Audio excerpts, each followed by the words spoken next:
Bueno, esta noche quiero hablarles acerca de la aflicción de David, ¿ya? Y la aflicción de David está relacionada a que se encontró en David el mismo deseo del corazón de Dios. Y voy a empezar explicándoles un poquito acerca de cuál es el deseo en el corazón de Dios. La narrativa bíblica nos relata que en el principio el Eterno, la deidad estaban en su consejo y en su amor expansivo deciden hacer a uno conforme a su imagen, a uno conforme su semejanza, para llamarlo miembro de su familia. De esto nos habla el primer capítulo del libro de Efesios. ¿Qué nos dice el libro de Efesios? El libro de Efesios nos dice que nosotros hemos sido bendecidos en los lugares celestiales por el Padre. Y dice, según Él nos ha escogido antes de la fundación del mundo. Nos ha predestinado para ser adoptados hijos suyos por medio de Cristo Jesús. Dice, ¿para qué? Para alabanza de su gloria, con la cual nos hizo aceptos en el amado, en quien tenemos redención por su sangre, el perdón de pecados según las riquezas de su gracia, que hizo sobreabundar para con nosotros en toda sabiduría e inteligencia, dándonos a conocer el misterio de su voluntad según su beneplácito, el cual se había propuesto en sí mismo, de reunir todas las cosas en Cristo, en la dispensación del cumplimiento de los tiempos. Así, las que están en los cielos y las que están en la tierra. ¿Qué nos está diciendo en estos versículos? Nos está diciendo que el Padre nos ha bendecido con toda bendición y nos ha sentado en lugares celestiales, lugares que ha predestinado desde antes de la fundación del mundo. Para hacer, ¿por qué? Porque Él ha deseado hacernos miembros de su familia. La historia bíblica nos habla de un padre que anhelaba tener hijos. Nos habla de un Dios que en su infinito amor, que en el gozo del deleite de la Trinidad deseaba añadir a un miembro de su familia para que su gozo pueda ser compartido. Y nos dice que Él desde la eternidad conocía que el hombre iba a darle la espalda. Sabía que íbamos a caer, o mejor dicho, que la humanidad se iba a rebelar en el huerto del Edén, pudiendo comer del árbol de la vida. Íbamos a escoger nuestra independencia. Y conociendo esto, Él había dispuesto que nosotros una vez más seamos injertados y llamados miembros de su familia. ¿Por quién? Por medio de Cristo Jesús. Porque dice que en el amado es que nosotros encontramos esta aceptación. Es en Él en el que una vez más somos hechos santos. Una vez más somos apartados y quitados. El pecado es quitado de nosotros. Y una vez más la palabra en Hebreos nos dice que hemos sido llamados a la compañía de millares de ángeles, a la congregación de los unigénitos de Dios cuyos nombres están escritos en los cielos. Tu nombre y el mío están actualmente escritos en los cielos porque hemos venido a ser parte de la familia de Dios. Pero también esta narrativa bíblica nos habla acerca de que hay algo que el Señor había dispuesto en el misterio y en el beneplácito de su voluntad. Como Él sabía que el hombre iba a pecar, que el hombre iba a elegir su independencia, Él había provisto en sí mismo, dice, por medio de sí mismo una vez más reunir cielos y tierra en Cristo Jesús. En Génesis 1, el Señor crea el mundo. En su infinita misericordia nos hace partícipes de esta su familia. Pero en Génesis 2, cuando el Señor halla que nosotros hemos caído, hay una ruptura entre los cielos y la tierra. Hay una separación. Pero el Señor dice que entendía que esto iba a pasar porque Él conoce el final desde el principio.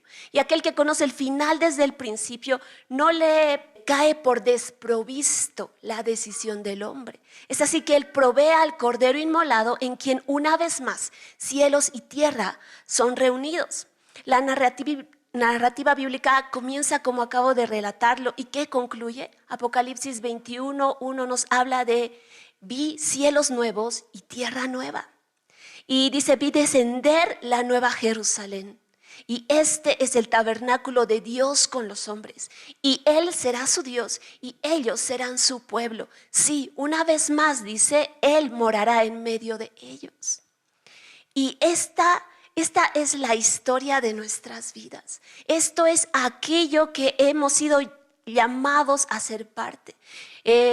Quedarnos con un predicamento de ser salvos del infierno y ser perdonados de nuestros pecados es muy corto comparado a lo que realmente implica el ser llamado hijos de Dios. Eclesiastés 3:11 nos dice que el Señor ha puesto eternidad en el corazón del hombre sin que Él alcance a entenderlo. Hay algo que tú y yo no alcanzamos a entender y es la eternidad. Por eso es que muchos, cuando vemos los conflictos en esta tierra, todo lo que deseamos es como que ya, quiero morirme, ir al cielo y que todo acabe. Otros, en tanto, como saben que el tiempo es demasiado corto en esta tierra, dicen, es tan corto que necesito tener éxito, necesito cumplir todos los sueños que tengo porque es la única vida que me ha tocado vivir. Y ambas están erradas porque no estamos entendiendo que el cielo quiere venir a la tierra. El Nuevo Testamento ha sido escrito en el idioma griego y cuando la palabra nos habla en Apocalipsis 21 acerca de cielos nuevos y tierra nueva, es la misma palabra que se cita en 2 de Corintios 5:17, que dice que nosotros hemos sido hechos nueva criatura. Y yo tengo una pregunta para ti. El día que tú has venido a ser una nueva criatura, ¿tu cuerpo ha sido destruido? ¿Tu cuerpo ha sido totalmente desintegrado? ¿Has partido directamente a la presencia del Señor? Y es que en el griego existen dos palabras que describen la palabra nuevo. Y una es la palabra kainos y la otra es la palabra nebo. La palabra kainos está relacionada a algo nuevo en forma o cualidad, de una naturaleza distinta a la antigua. Y la palabra nebo está hablando en que algo es nuevo en calidad, en tiempo, que algo es, por ejemplo, yo compro este lápiz y es totalmente nuevo. Yo podría decir que este lápiz es nebo, pero cuando yo hago la renovación de algo utilizo la palabra kainos. ¿Y qué es lo que les estoy tratando de decir? Les estoy tratando de decir que nosotros, al carecer de herramientas para entender la palabra en su esencia, muchas veces tenemos las ideas erradas. Y una de estas es pensar que tú y yo hemos venido a salvación y que el día que muramos, si es que el Señor no viene antes, vamos a partir a su presencia y eso es todo para lo que hemos vivido. Porque esta tierra va a ser destruida y la palabra dice que esta tierra va a pasar por fuego. Esta palabra dice que en 2 de Pedro capítulo 3 dice que esta tierra está reservada para el juicio donde pasará por fuego. Sin embargo, dice, nosotros esperamos cielos nuevos y tierra nueva. Esta es nuestra promesa, ¿no? Y la verdad es que esta tierra va a pasar por fuego y va a ser purificada. Va a ser hecha nueva. Va a ser una vez más llamada a su esencia. Romanos 8 nos habla de que el momento que el hombre cae, la creación ha sido sujeta a maldición. Y dice, no por razón de la tierra, sino por razón, dice, de aquel que la sujetó en esperanza. Cuando el hombre pecó, no solamente él fue separado de Dios, sino que producto de que él había sido tomado de la tierra, él maldijo esta tierra. Tú puedes encontrar en Génesis 1 que los animales comían hierba, pero después de la caída tú encuentras que los animales se comen unos a otros. Encuentras que el león se come al cordero. Sin embargo, nosotros podemos ver cuadros como Isaías 9, donde nos habla acerca del león morará con el cordero. Un niño jugará con el áspid, ¿no? El áspid es una víbora. Y el Señor te empieza a hablar en todo el libro de Isaías acerca de la renovación de una tierra, de una nueva tierra que te va a producir alimento y ninguna otra persona va a disfrutar de aquello que tú has sembrado y tú has cosechado. Y te habla de la restauración de esta tierra. Sin embargo, en el mismo contexto que está hablando acerca de esta tierra, dice que fue sujeta a maldición. No por causa de sí misma, sino que fue sujeta a maldición en el momento de la caída y en esperanza, dice. Es así que esta misma gime por ver la manifestación de los hijos de Dios, dice, ¿no? Y aún nosotros mismos gemimos, dice, pues nosotros tenemos las primicias de nuestra herencia, pero aún, dice, estamos esperando, dice, el cumplimiento de la promesa que es la renovación de nuestros cuerpos. Nosotros encontramos no solamente estos versos bíblicos, sino hay una serie de versículos en los cuales nosotros podemos saber que en contradicción a lo que muchas personas piensan, la tierra va a continuar por siempre y para siempre. Porque el cordero que ha sido inmolado ha pagado no solamente el sacrificio para la redención de sus hijos, sino para la redención de su creación. Y aquel que en el principio habló y las cosas fueron establecidas, yo pienso que en un instante él podía haber creado absolutamente todo. Sin embargo, él se dio el trabajo de día 1, que sea la luz. Día 2, sepárense las aguas de las aguas. Día 3, descúbrase lugar seco en medio de las aguas y produzca toda semilla fruto. Día 4, creó la lumbrera mayor, la lumbrera menor, las estrellas, dice, como señales de los tiempos. Día número 5, creó las aves del cielo y creó las bestias marinas. Día número 6, crea las bestias terrenales y crea al hombre. Y dice que crea al hombre conforme a su imagen y conforme a su semejanza. El día 7, el Señor descansa. Y la siguiente comisión que le da al hombre es: llenad la tierra y sojuzgadla. Llenad, completad aquello que yo he empezado en el Edén, ¿no? Dentro de la creación del Señor. En Génesis 2 nosotros encontramos que hay una particularidad versus Génesis 1. En Génesis 1 encontramos a aquel que habla y llama las cosas existencia. En Génesis 2 nosotros encontramos que el Señor plantó un huerto, que el Señor con sus manos hizo esto y le ordenó al hombre que este Edén él pueda esparcirlo por toda la tierra. Pero sin embargo encontramos con que el hombre cae. Y nosotros podemos ver que el Señor creó este mundo en tanto amor que no va a destruirlo. Sin embargo, así como tú y yo esperamos la promesa de su venida, en el momento en el cual dice que los muertos en Cristo resucitarán primero y los que estemos vivos seremos transformados y será absorbida la muerte y quitado el pecado, nos encontraremos y seremos a semejanza al cual hemos sido creados. Y tanto los vivos como los muertos en Cristo, tú y yo vivimos para ese día. Pues encontramos en el libro de Hebreos que nos habla de, muchos lo conocemos como el capítulo de los héroes de la fe. Y empezamos a encontrar ahí a diferentes personas, ¿no? Encontramos a Abel, a Noé, a Abraham y una serie de nombres. Y muchas veces nos perdemos en los nombres, pero hay algo que estos hombres vieron y no recibieron. Y eso es algo que a veces lo pierdes de vista si solamente te centras en las personas. Es lo mismo que en la palabra. Nos centramos en los personajes y perdemos la línea de qué se trata esta historia. Y aquello que estos hombres miraban nos dice que Abraham, oyendo la palabra del Señor, nos dice que salió de Ur de los Caldeos, dice, sin saber a dónde iba, para recibir ¿qué? Dice aquella tierra que el Señor le había prometido. Y dice que él juntamente, Abraham, con Isaac y con Jacob, habitaron como extranjeros y peregrinos en esta tierra. Dice, aun cuando llegó a Canaán, dice, él siguió habitando en tiendas, como si no hubiese heredado su promesa. Él seguía viviendo y habitando en carpas. Él no edifica una ciudad.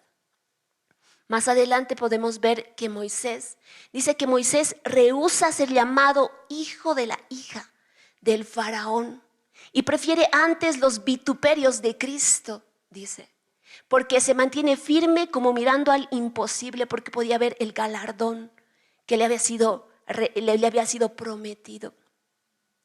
Seguimos encontrando verso a verso y podemos ver un montón de personas. Más adelante dice, cuando está hablando Abraham, que dice que habitó como peregrino y extranjero en esta tierra, dice, y cuando entró a la tierra de Canaán, dice, él aún siguió habitando como peregrino y extranjero porque él esperaba la ciudad cuyo arquitecto y constructor es Dios. Y más adelante te dice que todos estos héroes de la fe, dice, murieron sin haber recibido lo prometido. Sin embargo, los saludaron de lejos, dice, lo miraron de lejos, los saludaron y anunciaron, dice, que eran peregrinos en esta tierra. Y esto dan a entender, dice, porque buscaban una patria mejor, la cual es celestial, dice, y Dios no se avergüenza de ser llamado hijo, Dios de ellos, porque les ha preparado una ciudad. Que es aquello que Abraham, que es aquello que Isaac, que Jacob, que Moisés, que David pudo ver. Y era la ciudad celestial. Ellos pudieron ver la nueva Jerusalén. Aquello que en el Edén había sido roto. Aquello que había sido separado. En Génesis nosotros encontramos que dice que el Señor descendía y en el fresco del día dice que tenía una íntima comunión con el hombre. Y el Señor se deleitaba en esto, pues este era el deseo de su corazón desde el principio, tener un miembro de su familia. Pero con la caída viene una ruptura y los cielos y la tierra se separan. El Santo de los Santos no puede habitar donde hay pecado. Y es así que nosotros encontramos que en el tercer cielo se encuentra el Señor, su trono y donde Él habita. El segundo cielo nosotros encontramos las huestes celestiales, ¿no? Y es ahí donde en este momento Satanás tiene un gobierno. Y es donde ahí se llevan las contiendas entre ángeles y demonios. El primer cielo es aquel que nosotros alcanzamos a ver con las nubes y con toda lo que podemos visualizar con nuestros ojos naturales. Y la tierra es aquello que nuestros ojos ven. Pero todo esto en un inicio era uno. Y el deseo de Dios que decía que en su beneplácito, en su misterio, Él había decidido una vez más reunir cielos y tierra en Cristo Jesús. Me encanta el Salmo 32 porque yo lo estaba estudiando una vez y hay una parte que dice, yo habitaré en Jerusalén porque la he deseado. Este será para siempre el lugar de mi reposo. Y yo dije, Señor, pero los cielos de los cielos no te pueden contener. Eso dice tu palabra. Pero has elegido que Sión sea el estrado de tus pies. Y leyendo Efesios también en la misma temporada, yo dije reunir cielos y tierra en Cristo Jesús. Y entonces entendí que hay un punto, hay un epicentro en el cual se va a reunir cielos y tierra en la venida del Señor. Hay los cielos que descienden y la tierra que se encuentra ahí. Hay un punto en el cual va a ser el epicentro de esta reunión y es Jerusalén. Yo ese momento tuve una visión como que se producía un cataclismo a partir de la unión entre el cielo y la tierra y venía una onda expansiva de todo lo que es la presencia de Dios a esta tierra. Y yo sé que eso va a tener un cumplimiento real en la venida del Señor. Pero también es la visión que yo tengo cuando tú y yo levantamos oración y adoración en donde estamos. Que se abren portales, que se abren momentos en los cuales el cielo y la tierra se besan porque nos estamos uniendo a la adoración de los cielos.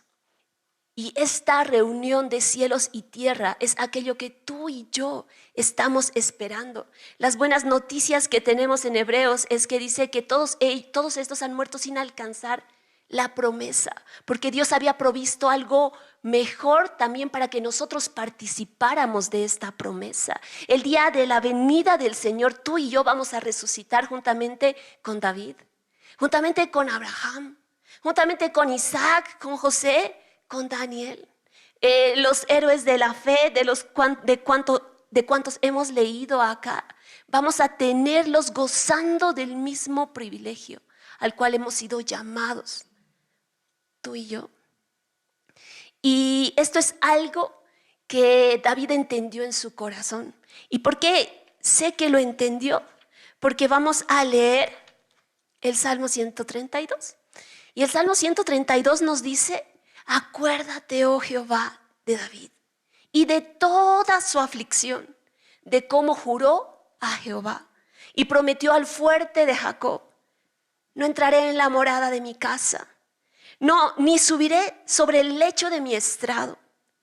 No daré sueño a mis ojos, ni a mis párpados adormecimiento, hasta que halle lugar para Jehová, morada para el fuerte de Jacob.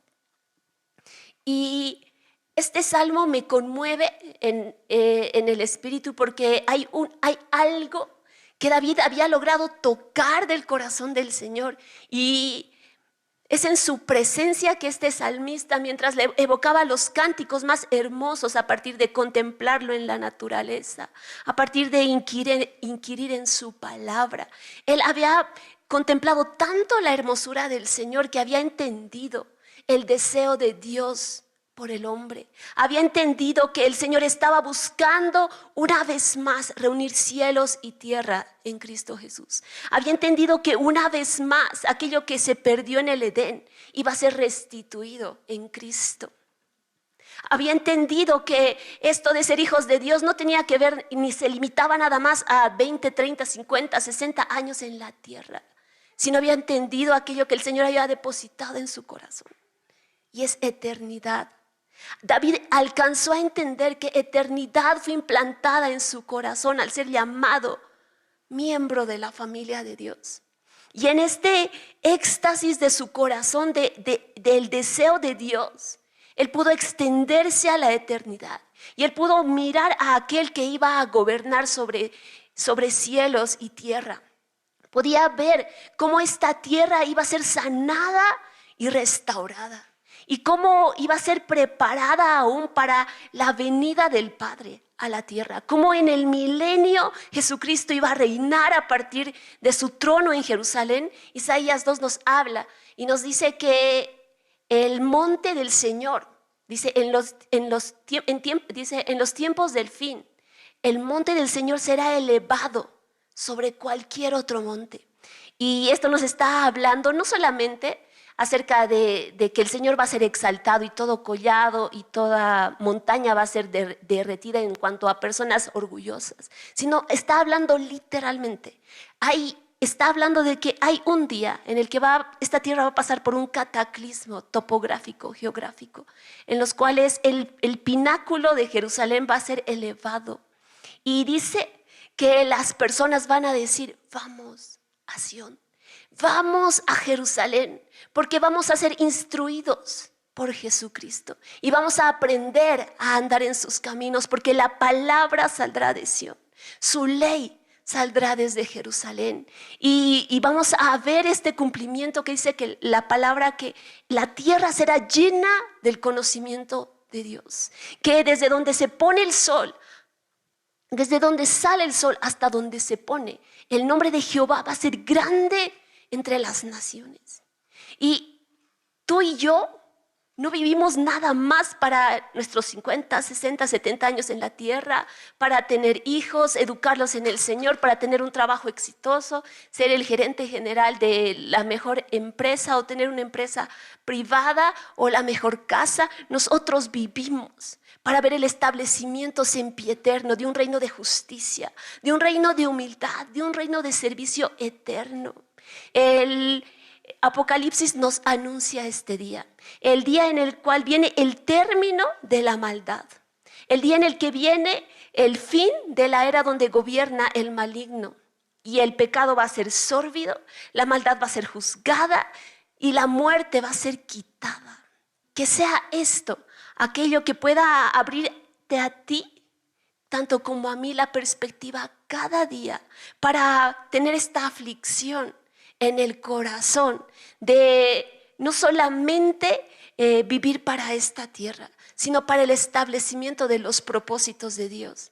Pues si bien esto tiene un cumplimiento al final de la era, hay un cumplimiento parcial para cada uno de nosotros en la generación que nos ha tocado vivir. Esperamos este día con ansias, que es el día de su manifestación, el día de la restauración de las cosas. Pero en tanto esperamos ese día, paralelamente nos toca a ti y a mí contender por un avivamiento en el corazón. Nos corresponde a ti y a mí contender por un avivamiento en nuestra nación. Y esto empieza porque el fuego de nuestro corazón no se apague. Empieza con entender el deseo de Dios de morar con nosotros y entonces levantarnos cada mañana a buscar su rostro. Nos toca en el día a día cuando tenemos que tomar decisiones y está nuestra carne y están nuestros deseos aún humanos. Y decirle, Señor, ¿cuál es tu voluntad? ¿Qué es aquello que va a repercutir en la gloria y honra que voy a recibir en el día de tu manifestación? Romanos dice que hay quienes han preferido buscar mejor gloria, honra, porque están buscando inmortalidad. Y que seamos hallados como aquellos que no viven nada más para esta era, sino vivimos para la era de la manifestación del Cordero inmolado. Y podamos hallar entonces en nuestras labores como hijos, que podamos hallar, entrar en las labores que nos corresponden en esta generación. Si somos madres y nos toca criar a nuestros hijos, que podamos criarlos en el Señor. Si somos hombres de negocios, que podamos proclamar donde estamos acerca del Rey que vive y viene. Si en el lugar donde estemos, no solamente que sean nuestras palabras, sino así como David tenía el testimonio de su vida, de vivir en aflicción para el establecimiento del reino de Dios, que nosotros seamos hallados viviendo esa misma aflicción, porque hayamos entendido el deseo de Dios de estar con nosotros, de tabernaculizarse y una vez más su morada sea establecida en esta tierra. Pero para que esto acontezca, que vivamos íntimamente conectados a Él, tanto en los grandes aconteceres de nuestro día a día como en los pequeños.